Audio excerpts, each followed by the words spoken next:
Ya les mostrábamos en directo los resultados de la encuesta CEP de agosto y ahora queremos analizar en profundidad estas cifras. Y para eso nos acompaña en CNN Chile el analista político Max Colodro. Max, muchas gracias por estar con nosotros. Buenas tardes. Bueno, ¿cuál es tu percepción? Antes te quiero decir que hace dos veces una alusión a los demócratas, la presidenta Bachelet en su discurso ahora en el Palacio de la Moneda, y en la primera de ellas hace un llamado directamente a los demócratas a participar unidos. No dice de qué sector, a los demócratas en general. Es parte del discurso que quiere imprimir en su mandato la presidenta, pero da la impresión que no le ha resultado por la cifra. Sin duda que no. Los números que conocimos el día de hoy en la encuesta CEP que acaba de ser hecha pública muestran sin duda una realidad preocupante.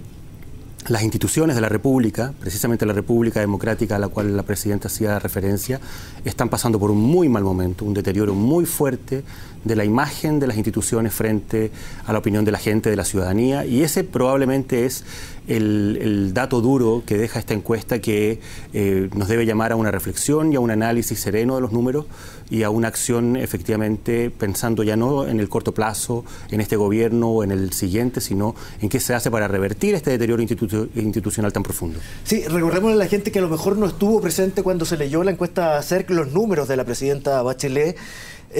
Un 22% solamente, su número más bajo en sus dos gobiernos, aprueba su gestión, y un 61% la desaprueba. Te decía, el número más bajo cae 7 puntos en relación a la encuesta de mayo, la primera, donde tenía 29, pero ahí ya había caído 9 puntos porcentuales. Por lo tanto, es lejos su peor aprobación, un punto menos que el peor número del presidente Sebastián Piñera. Sin duda, una de las expectativas importantes que había respecto de este estudio era ver si los números de la encuesta CEP confirmaban o matizaban de alguna manera las encuestas que hemos estado conociendo mensualmente y semanalmente, que ya mostraban, sin duda, de manera muy consistente, una caída, un desplome de la aprobación a la presidenta de la República, y lamentablemente para el gobierno y para la propia presidenta los números son muy malos. Ahora, la presidenta cae. No funcionó entonces el cambio de gabinete que se hizo en su momento, la nueva política como para incorporar a nuevos sectores, llamar un poco a los sectores del centro de la nueva mayoría, como Burgos, por ejemplo, encabezar el Ministerio del Interior. ¿No le dio resultado? ¿Por qué no funcionó? ¿Qué hizo o dejó de hacer la presidenta Bachelet como para merecer este nivel de desaprobación? Sin duda que el cambio de gabinete, las expectativas que se pusieron en él como un punto de inflexión a partir del cual el gobierno podía empezar de algún modo a enmendar rumbos, no dio resultado. Los números son muy elocuentes. La evidencia es que el deterioro se siguió produciendo, eventualmente se profundizó incluso, a partir del cambio de gabinete que se realizó hace un par de meses atrás. La presidenta, de alguna manera, lo que hizo durante las últimas semanas, lo que ha hecho fue más bien reafirmar una posición en el sentido de que la línea central de su gobierno, el eje de su gobierno, que son las reformas tal cual fueron diseñadas originalmente en el programa, siguen adelante, más allá de un cierto realismo que se impone producto de una situación económica compleja, externa e interna.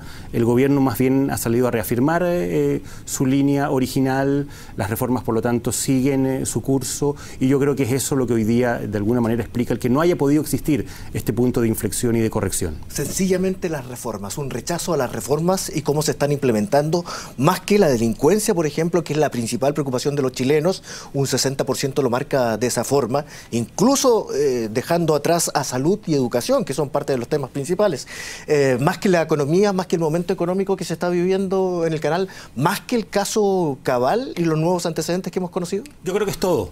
Son todas las variables que tú mencionas las que de alguna manera crean una situación muy compleja en la cual el gobierno ha visto temas nuevos en la agenda que han generado honda preocupación. Probablemente la delincuencia es el más importante de todos, la situación en salud. El propio ministro Eizaguirre reconocía el domingo en una entrevista que la situación en salud es abiertamente inaceptable para la ciudadanía, y por lo tanto hay temas nuevos que han ido tomándose la preocupación y la agenda pública y que han ido desplazando de alguna manera la centralidad que educación tuvo en los años previos.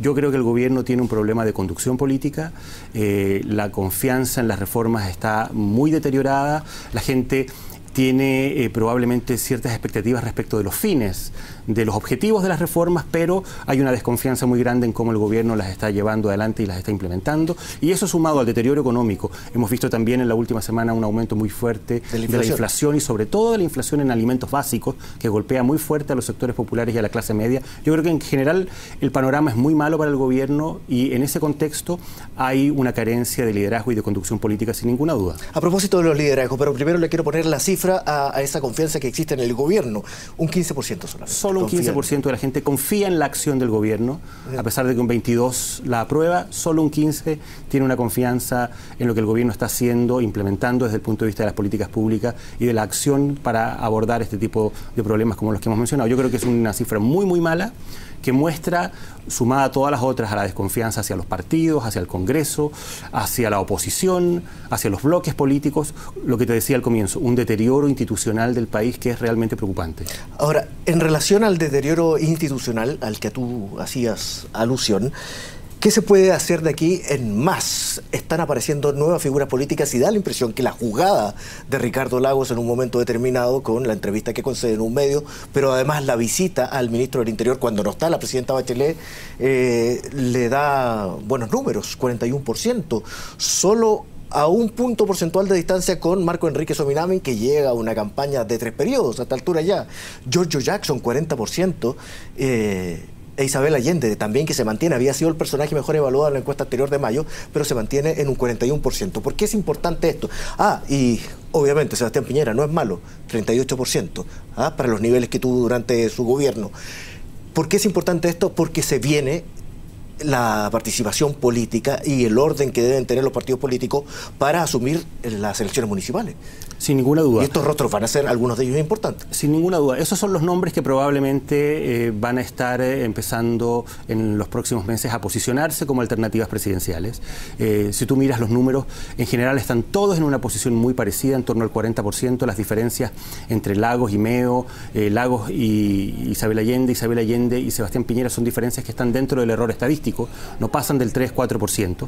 Y por lo tanto ahí tú ya tienes a un conjunto de líderes, de personalidades públicas que probablemente van a ser, a partir de este punto inicial que marca esta encuesta, ya en marzo estamos abiertamente en el inicio del ciclo electoral, nuevamente una elección municipal en octubre del próximo año y una elección presidencial y parlamentaria el año subsiguiente. Es decir, a partir de marzo estos nombres probablemente van a ser los que van a empezar a trabajar con fuerza para posicionarse en la perspectiva del recambio presidencial.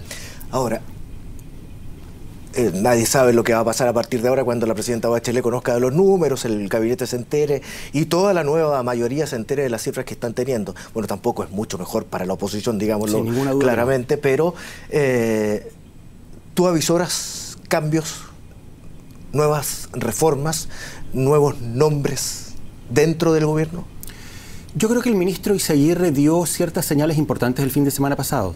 Es decir, el gobierno está consciente hoy día de los problemas, de las dificultades, de que no es posible seguir implementando esta reforma ambiciosa, este conjunto más bien de reformas ambiciosas de manera simultánea y que por lo tanto tiene que venir necesariamente un periodo de priorización. O sea, es decir, ¿hay alguna que se vaya a dejar de lado? La laboral, por ejemplo, que es la más discutida y que produce un roce permanente con la oposición. Yo creo que más que dejarla de lado, lo que hay un sector importante de la opinión pública expectante, si existe la posibilidad de corregir algunos aspectos, de mejorar ciertas cuestiones que están generando temor, aprensión, particularmente en el sector empresarial. Yo no creo que haya necesidad de echar abajo reformas. Yo creo que el imperativo político sustantivo del gobierno es hoy más bien enmendarlas, corregirlas, dar una señal un poco, como te decías, similar a la que dio el ministro Izaguirre el fin de semana, en el sentido de que el gobierno va a empezar a reforzar la necesidad de buscar acuerdos con sectores que piensan distinto,